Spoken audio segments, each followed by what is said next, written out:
But the topic that they assigned me was best management practices for pigweed control in cotton.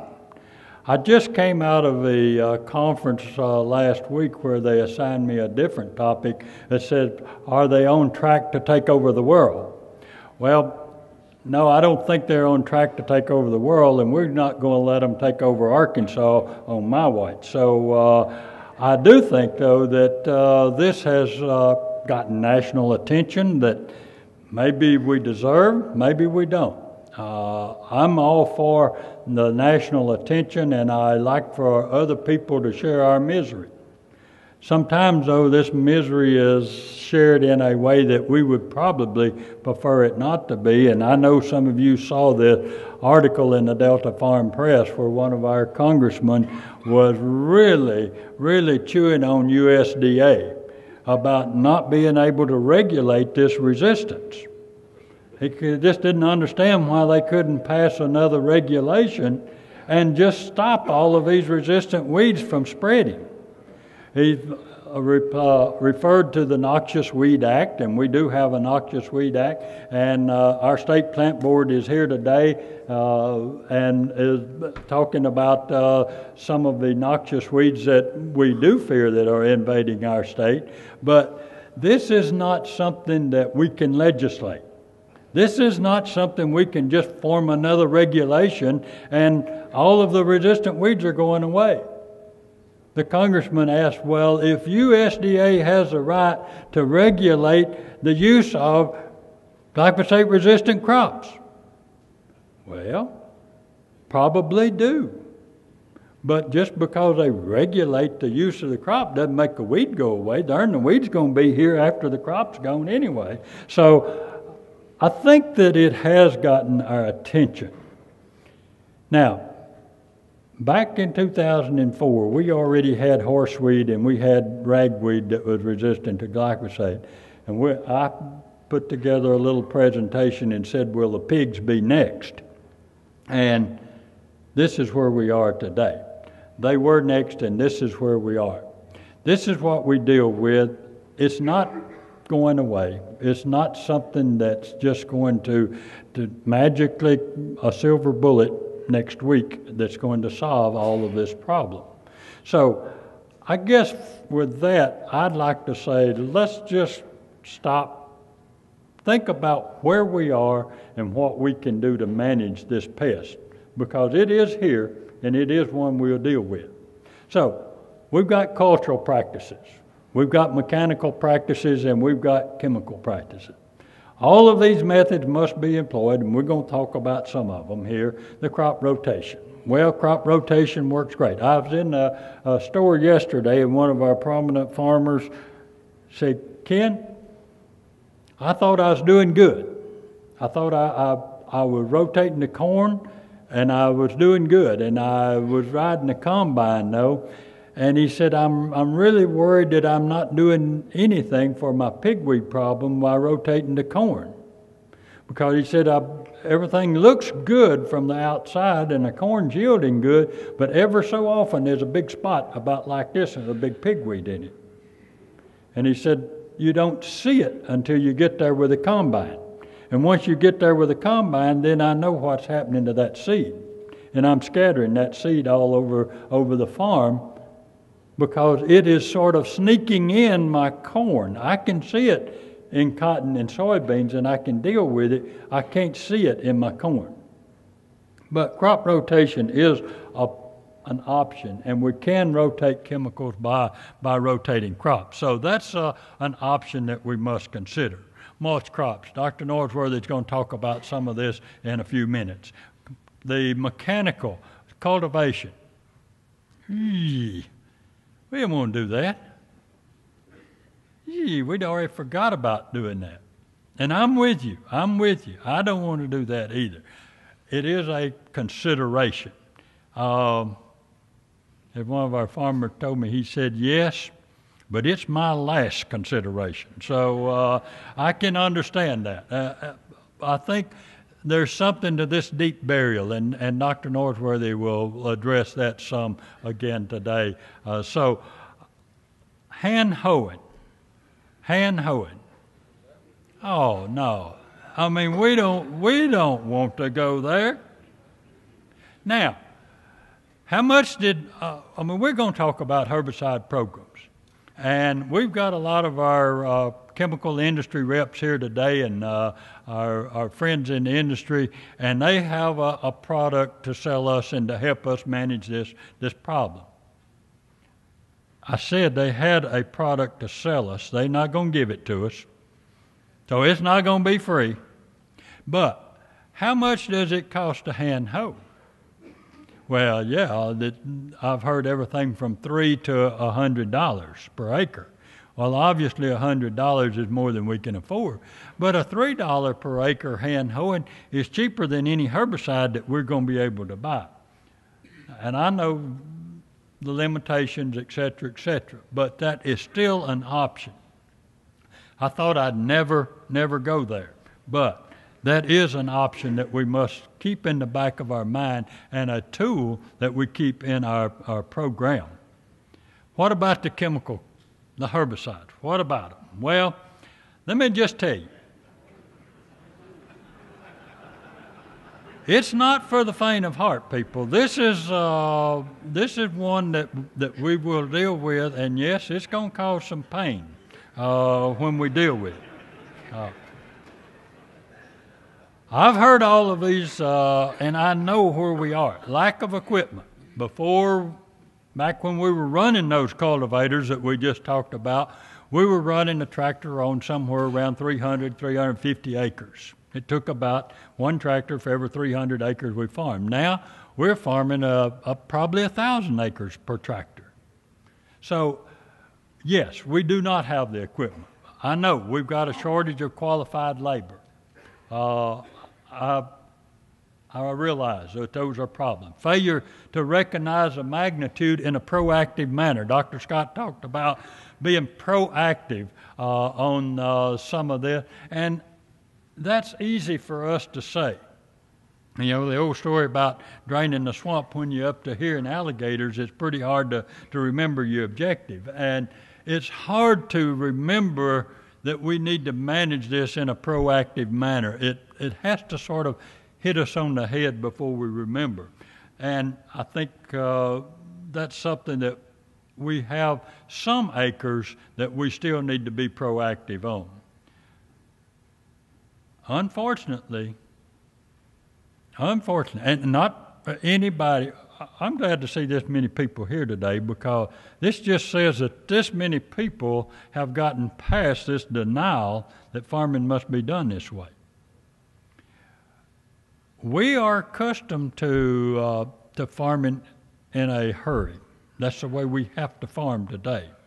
And to slow down, to look at those applications that take a little more time, it's just, if we ignore it long enough, will it go away? I mean, that's, I'm pretty bad about doing that too. I'm pretty bad about just saying, well, maybe if I'll ignore this problem a little bit longer, it'll go away. It won't. It usually doesn't.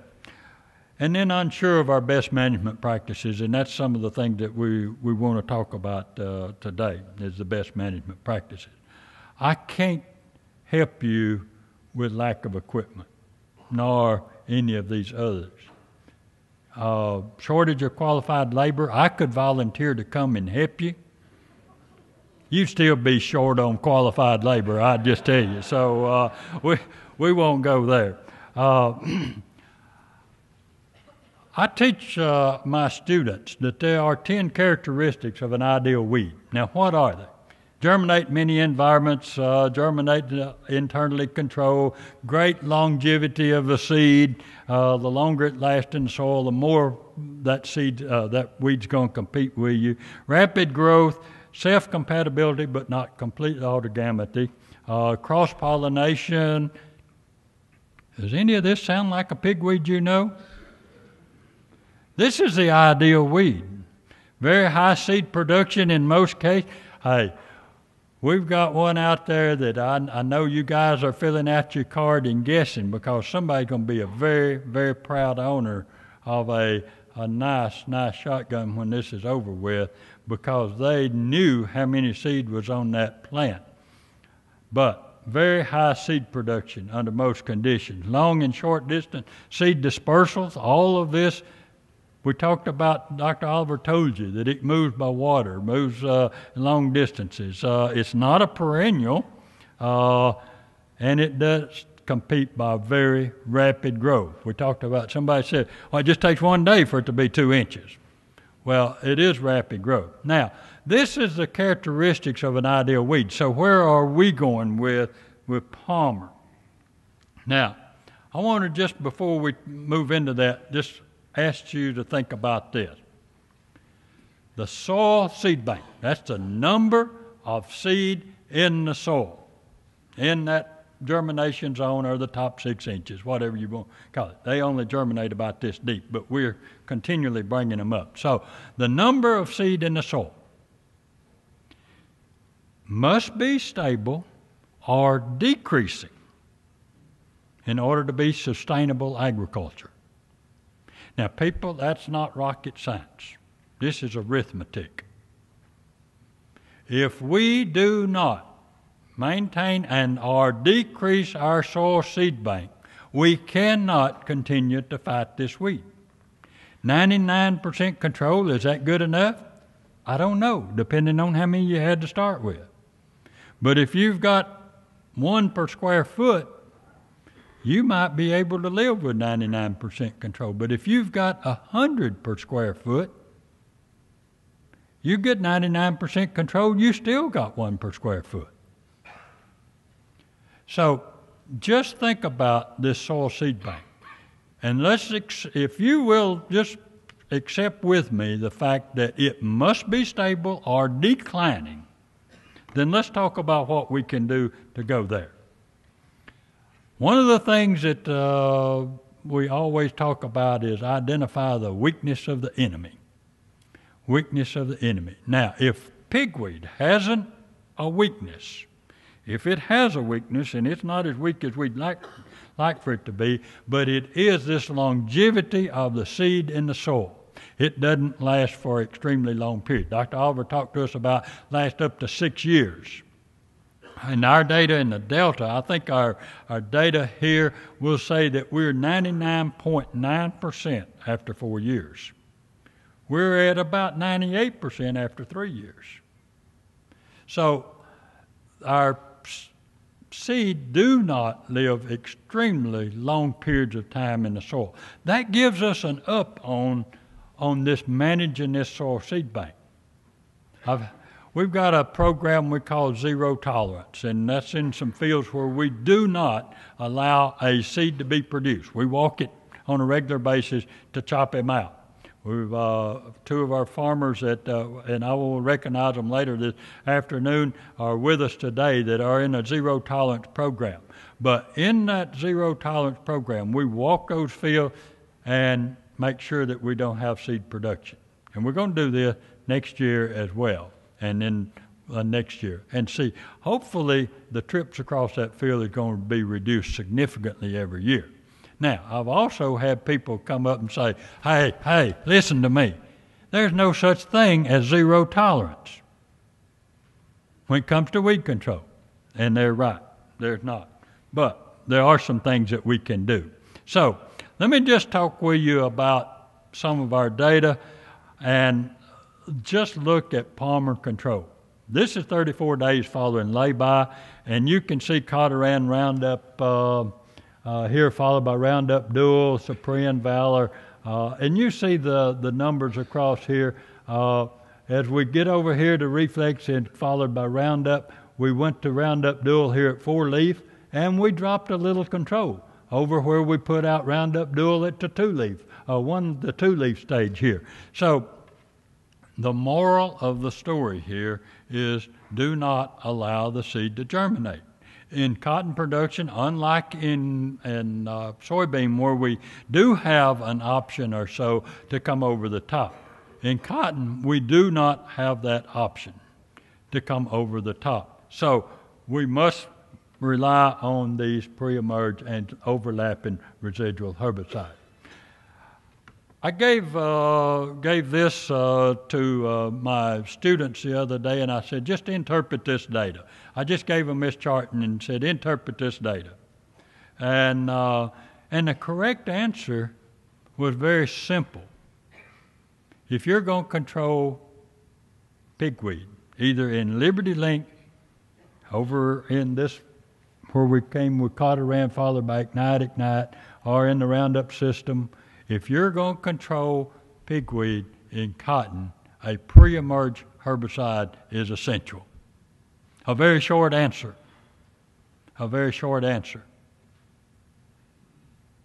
I had some that gave me a very short answer and were right on top of it. I had some that have written a half a page and still never got around to understanding this concept. Now, those that didn't get around to understanding that concept are not going to be as happy when their grade comes out at the end of this semester. I hope that we as a group here today, our grade is better, and I hope we understand this concept. All right. Soil residual herbicide. Dr. Scott talked about them. This is our cotton program. And these are the ones that can go over the top. Invoke, Dual, Warrant, Staple, Prowl. All right. Invoke and Staple, both ALS, over the top. How much control are we going to get with Invoke and Staple on ALS-resistant pigweed? Not much. How much of your pigweed's ALS-resistant? I don't know. We have dodged some bullets and really cleaned up some fields with ALS chemistry, and we have totally failed. Over the state, about 60 or 70% of our palmer is ALS resistant. So the chances of you having ALS resistant are pretty great, and the chances of you controlling enough to really make a difference is not very, very great. Now, you may spray it and say, well, yeah, I kill 60% of them. And that may be good, that may not be adequate, but that's usually where we are with the ALS chemistry. All right, so the others that we've got here are not over the top. These are post-direct programs or pre-emergent programs. Now, let's just look at some of our pre-emerge herbicides. I get this question. All right, Dr. Kim, which one of these should I be using? Caparol, Cotaran, Direx, Dual, Prowl, Reflex. I even threw Valor in this study, knowing that Valor is not labeled as a pre-emerge, nor is Reflex except on the real sandy soil.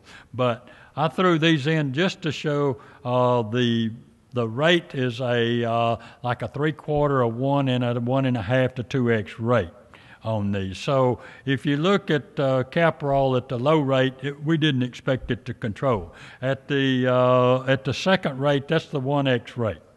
That's where we are expecting control on all of these. Now, if we look across there, and you can see those as well as I, at 21 days after application. So that's 21 days after planting, they're beginning to break, and you can see how they all perform across that without me pointing to each and every of each of those bars. Valor performed very well in this study. Again, it's not a labeled product, not one we can use in cotton as a pre-emerge. I had a guy call me last year, and he has all been out of shape because his Valor that he put out in his burn down was not controlling his pigweeds in his cotton. Well, that's expecting a little too much. It just won't work that long. So if we look at it a little bit different and look at the products across here with Caparol, Cotaran, Direx, as we move on across, you can see these at the rate 1, the rate 2 at 21 days, and at 28 days, you still see here are your two longer residual products in this study at Mariana this year. So, yes, there are differences. None of these, though, are 100%. None of these are 100%. And again, we might talk about proper hand hoeing, and God, I thought I would never, ever say that in front of this many people particularly. But proper hand hoeing is an option. Now, this weed that you see right here, if you can see that stump right there and that little, this is it. I dug it up. This is it. This, you see the seed on this? See the top of this plant, the seed heads? This is all that was holding it. Now, if we talk about proper hand hoeing, that does not mean get them down below the canopy where the farmer can't see them. That's not. That's my. I've got some student workers that understand this pretty well. Their objective is to get it down below the canopy. Dr. Ken can't see it, and then maybe we won't have to go back. But let me just encourage you: if you're running hoe crews, go to the field with them, walk behind them a little bit just to make sure that they're doing this right. Those adventitious buds right at the base of that plant are at the base of that plant. Those adventitious buds will come back, and you guys know that. So be straight up. All right, get out your notepad. This is what we meant up to this point. This is our suggestion. Start clean. Reflex prior to planting, or Cotoran Direct Caparol Pre. Now, reflex prior to planting, I think we're going to be able to change that label. Wait till we get the label, but I think you'll see the label change this year to say after a rainfall event of a certain magnitude, and that may be a ½ inch. After a ½ inch rainfall, then you can plant. Up now it says 14 to 21 days. I think we can change that label. Reflex prior to planting, Caparol Direct Caparol Pre, Roundup plus Dual at the 2-leaf. Don't wait till that 3-leaf stage. If they germinate, we're behind. Don't let them germinate. Roundup plus Dual at the 6 to 8-leaf, and then scout and be prepared to post-erect. Oh, there we go again, talking ugly words. Post-erect. But don't forget those hoods, and don't forget to be prepared. Now, I'm going to rag on our scouts just a little bit. We've got the best crop consultants and best scouts anywhere. I work with you guys really, really close. Some of you are trained in entomology, and I'm sorry, I couldn't do anything about that. You got out and got into that before we could do anything to save you. But you can spot a worm egg at 50 yards, and I can't see one if you're holding it and pointing to it in my hand. And darned if you won't walk over a pigweed and trip before you see it. Now, guys, you're going to have to look. Pigweeds like this, alert your farmers, alert your growers, and say, let's get on top of this right here. Scout and be prepared. Post-erect. Valor plus MSMA at lay-by for Liberty Link cotton, sort of the same program. Reflex pre-plant, come back with a Cotoran Direct pre for your wide strike cotton. Now, some of you are going to plant wide strike cotton and treat it as with Ignite. Now, let me just say this. With wide strike cotton, here's the bottom line as I see it. Treat it like it was Roundup Flex and scout closely for weeds. Treat it like it was Flex and scout it close for weeds. If they germinate, then you've got to spray with Ignite. I mean, if they get out ahead of you, then you don't have an option. Because we don't have an over-the-top that's going to take out pigweeds other than Ignite. So if you're planting wide strike, this is what I would suggest. Now, be prepared when you do that to lose 2 nodes of cotton. And you have told me, and the number that just keeps popping up from you guys that are talking to me is 200 pounds. And so this does cost us some effort. So be prepared to lose 2 nodes of cotton. It doesn't happen every time, but be prepared. So with that, if you got this, you've got to spray. Now, you've all seen these signs. This was our county agent coming to the meeting this morning, I'm sure.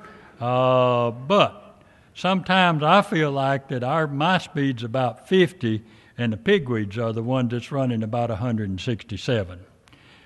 This is not for the faint of heart, but I think we can do something about this. My prediction is we're going to have some grown-up messes in 2011. My prediction is we'll have some very clean fields in 2011. And my prediction is that some of the clean fields that we have in 2011 were grown-up messes in 2010. I think we have the tools. I think now that we have recognized our problem, I think we'll do something about it. And I just say thanks from the Weed Science Group. And if there's anything we can do, be sure to give us a call. We'll work with you any way we can. Thank you.